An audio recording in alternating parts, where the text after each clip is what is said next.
ಸಾಲು ಸಾಲು ಈ ರೀತಿಯಂಥ ಪೇಪರ್ ಲೀಕ್ ಅವ್ಯವಹಾರ ಆಗಿದೆ. ಕಳೆದ ಬಾರಿ 2024ರಲ್ಲೂ ಆಗಿತ್ತು. ಆಗಲೂ ತನಿಖೆ ಮಾಡಿದ್ರು. ತನಿಖೆ ಮಾಡಿ ಯಾರಿಗೆ ಯಾವ ಶಿಕ್ಷೆ ಕೊಟ್ಟಿದ್ದಾರೆ ಇಲ್ಲಿಯವರೆಗೆ ಅದ್ರ ಬಗ್ಗೆ ಮಾಹಿತಿ ಇಲ್ಲ. ನನ್ನ ಕೇಳಿದ್ರೆ CBIನೇ ತನಿಖೆ ಮಾಡಬೇಕು, CBIಯನ್ನೇ ತನಿಖೆಗೆ ಒಳಪಡಿಸ್ಬೇಕು. ಯಾಕಂದ್ರೆ ನೀವು ಏನು ಮಾಡಿದ್ರಿ ಇಲ್ಲಿವರೆಗೆ ಹೇಳಿ.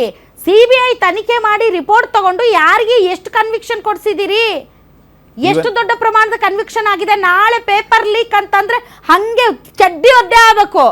ಆ ತರದ ಸಿಸ್ಟಮ್ ಅಲ್ಲಿ ಶಿಕ್ಷೆ ಏನಿದೆ, ಒಂದು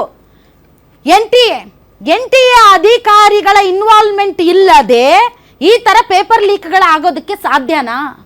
ಆ NTA ಅಲ್ಲಿರುವಂತಹ ಅಧಿಕಾರಿಗಳು ಯಾರ್ಯಾರನ್ನ ನೀವು ಕಳೆದ ಬಾರಿ ಪತ್ತೆ ಹಚ್ಚಿದ್ರಲ್ಲ ಅವ್ರು ಎಲ್ಲಿದ್ದಾರೆ, ಏನ್ ಮಾಡ್ತಾ ಇದ್ದಾರೆ? ಜೈಲಲ್ಲಿದ್ದಾರಾ? ತಿಹಾರ್ ಜೈಲಲ್ಲಿದ್ದಾರಾ? ಎಲ್ಲಿದ್ದಾರೆ ಅಂತ ಯಾರಿಗೂ ಗೊತ್ತಿಲ್ಲ.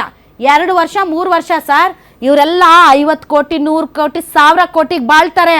2 ವರ್ಷ ಜೈಲಲ್ಲಿ ಕೂತ್ರೆ ಅವ್ರ ಅಪ್ಪನ ಮನೇದು ಏನೂ ಹೋಗೋದಿಲ್ಲ.